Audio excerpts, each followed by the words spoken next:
Question 33. In the name of Deputy Martin Kenny, 30 seconds to introduce, Deputy. Thank you, Hera.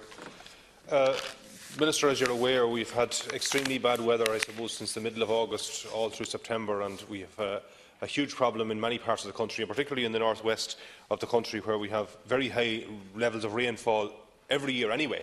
We have a particular crisis developing at the moment where very, very many farmers, certainly in my constituency of Sligo, Leitrim, Donegal, Cavan, all that area, find that they cannot get their second cut of silage cut, and because they can't get the second cut of silage cut, they also can't get their slurry out, which is another issue which I know has been brought to your attention and needs to be dealt with as well.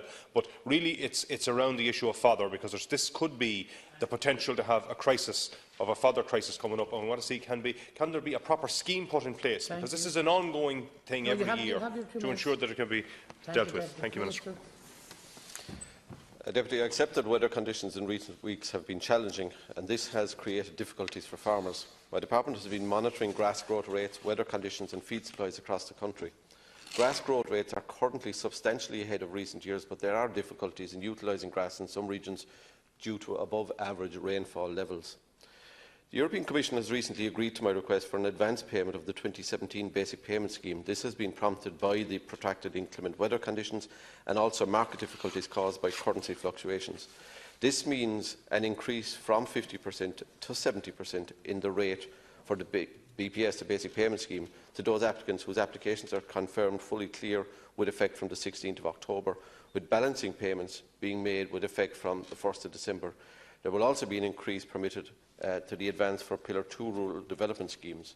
These payments and the payments under the Areas of Natural Constraint schemes, which commenced recently, will inject up to 800 million into the Irish rural economy in the coming weeks and will provide a very welcome boost for Irish farm families, and also funding for fodder purchased where required. Taking account of this, there are no plans at this time to establish a fodder aid scheme. I understand fodder supplies remain available nationally, and my department will continue to monitor the situation. Thank you, Minister. Now, Deputy Kenny. Thank you, Minister, and I'm aware that the basic payment scheme and the advancements that have made there. However, the reality is that's money the farmers will be getting anyway, and they know that money is coming and they've already budgeted for that. Do we see in the Farming Independent today about prices plummeting in the cattle trade because of the bad weather? Because a lot of farmers out there realise they can't keep their cattle because they won't have the fodder for them, they can't put them out on the grass because the land is too wet, and this is a crisis which is continually on an annual basis. Last year we had a similar situation. It didn't develop as bad as farmers had feared in some cases, but some were left in a very, very dicey situation and had it very hard to get enough fodder to get through the winter.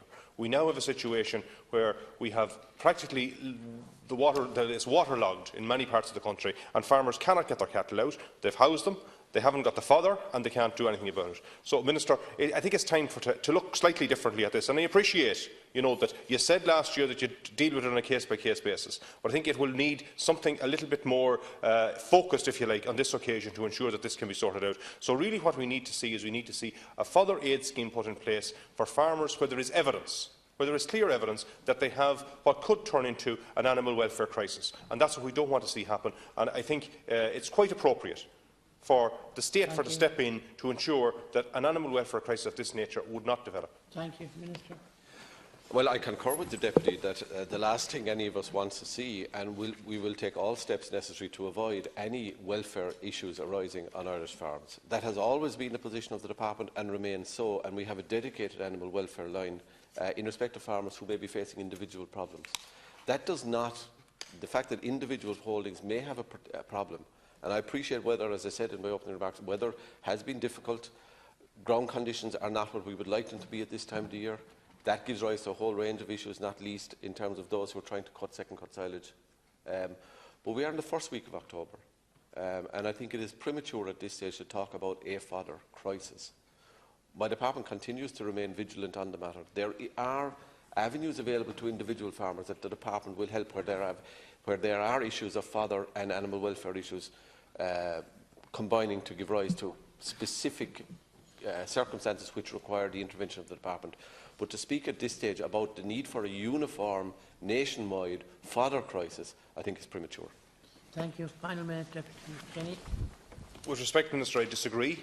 And I disagree because we talked about this last year, and last year we said that we were going to deal with it on a case-by-case basis.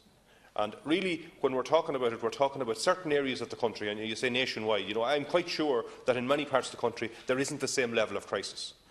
Every year, we have a huge level of rainfall in the north west compared to, we'll say, the south east or other regions of the country. And the reality is that for many, many farmers, it's about the timing of that rainfall. And we have had an awful lot of rain in the last number of weeks, and in fact in the last 2 months practically. And it has led to a situation where farmers are not able to get their second cut silage, and if they do, Minister, and I know you're saying the weather may improve, but you know, when you're talking about taking second cut silage in the last weeks of October, it's going to be very, very poor quality stuff. And that's the reality that farmers are facing. So, you know, we need to ensure that there is a scheme put in place that farmers can know with confidence that they're not going to be let down, and that they can't be going with a begging bowl one by one, saying, "What can you do for me, please, sir?" I don't think that's appropriate. I think the farming community need to have something proper put in place. I think the farming organisations are recognising that as well, and I'm sure some of them will be lobbying as well on this issue. The reality is, many, many farmers, and we've seen the situation in Donegal with the deluges of rain and the damage that done to the agricultural sector. We need to ensure that there is a full and proper scheme put in place which will deal with this every year, if and when it occurs. Thank you. Thank you, Minister. Well, I think in a way, Deputy, you made the point that we were in this position this time last year, and we didn't have a fodder scheme this time subsequently. And the responses that were available by my department in terms of animal welfare issues were adequate to deal with any issues that arose. And that's why I say, you know, to be making this point in the first week of October, when I appreciate we've had a difficult year and ground conditions are difficult, but you know, there is no evidence of a fodder crisis at this stage. And as I said, my department remains vigilant in terms of the matter. And obviously we will you know, continue to monitor the situation, but there is no fodder crisis. Notwithstanding the fact that there are individual farmers who have had cattle in, some full-time, some in by night, because of ground conditions.